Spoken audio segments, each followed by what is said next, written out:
வணக்கம். சற்று முன் கிடைக்கப்பெற்ற மிக மிக முக்கியமான செய்தி ஒன்று வெளியாகி உள்ளது.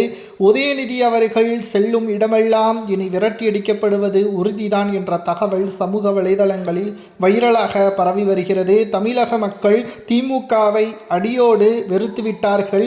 திமுக சொன்ன பித்தலாட்டம், குறிப்பாக மக்களை ஏமாற்றும் விதமான வாக்குறுதிகள் என்று ஒவ்வொன்றாக தமிழக மக்களுக்கு ஏமாற்றத்தை தான் திமுக கடந்த 4.5 ஆண்டுகள் செய்திருப்பதாக பல்வேறு குற்றச்சாட்டுகளும், தமிழகத்தில் சட்ட ஒழுங்கு, பெண்களுக்கு பாதுகாப்பு இல்லாத சூழலும் ஏற்பட்டிருக்கிறது.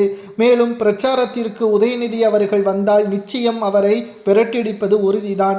கிட்டத்தட்ட தினந்தோறும் காலையில் நடைபயிற்சி என்று ஒவ்வொரு பகுதிகளுக்கும் செல்கிறார். ஆனால் அங்கு அவரை யாரும் கண்டுகொள்ளவில்லை. அதற்கு காரணம், எப்படி விஜய் அவர்கள் செல்லும் இடமெல்லாம் கூட்டம் கூடுகிறதோ அது தானாக சேர்ந்த கூட்டம். ஆனால் துணை முதல்வர் காலை நடைபயிற்சியின் பொழுது மக்களை சந்திப்பதற்காக நடைபயிற்சி என்ற பெயரில் ஃபோட்டோ ஸ்டூடியோ என்று வரிசையாக தினந்தோறும் உதயநிதி அவர்கள் செல்கிறார். ஆனால் மக்கள் அவரை கண்டுகொள்ளவில்லை. குறிப்பாக சேப்பாக்கம் தொகுதியில் சுமார் 80,000 ஓட்டுக்கள் பறிமுதல் செய்யப்பட்டிருக்கிறது. இவர்கள் பெயர் நீக்கம் செய்யப்பட்டிருக்கிறது. இந்த 80,000 ஓட்டுக்கள் வைத்துதான் திமுக கடந்த 2021 சட்டசபை தேர்தலில் உதயநிதியை பெரும் வாக்கு வித்தியாசத்தில் வெற்றியடைய வைத்ததா என்ற பல்வேறு கேள்விகளும் பேசப்படுகிறது. சேப்பாக்கம் தொகுதியாக இருந்தாலும் சரி, திமுகவிற்கு எம்எல்ஏவாக தேர்வு செய்யப்படக்கூடியவர்கள் வேட்பாளருக்காக பிரச்சாரத்தை ஒவ்வொரு பகுதிகளிலும் உதயநிதி அவர்கள் சென்றால் மக்கள் இனி கூட மாட்டார்கள், உதயநிதியை புறக்கணிப்பார்கள், விரட்டியடிப்பார்கள் என்ற தகவல் சமூக வலைதளங்களில் கூறப்படுவது உண்மைதானா என்பதை அப்பகுதி மக்களாகிய நீங்களே கமெண்ட் வாயிலாக கூறுங்கள்.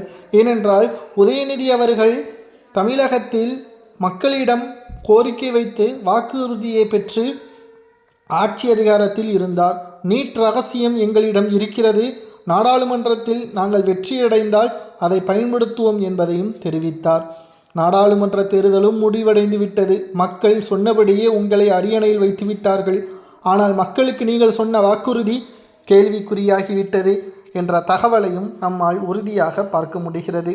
விஜய்க்கு சரிசமமாக உதயநிதி அவர்கள் மக்கள் மத்தியில் கவரப்பட வேண்டும் என்பதற்காக நடைபயிற்சியின் பொழுது வீடியோ ஷூட்டை எடுத்து வருகிறார். ஆனால் மக்கள் கண்டுகொள்ளவில்லை. இதனால் திமுக நிச்சயம் உதயநிதி அவர்களை முன்வைத்து அரசியலை வைக்க காத்து கொண்டிருக்கிறது. ஆனால் மக்கள் புறக்கணிப்பது சரியா என்பதை கமெண்ட் வாயிலாக கூறுங்கள்.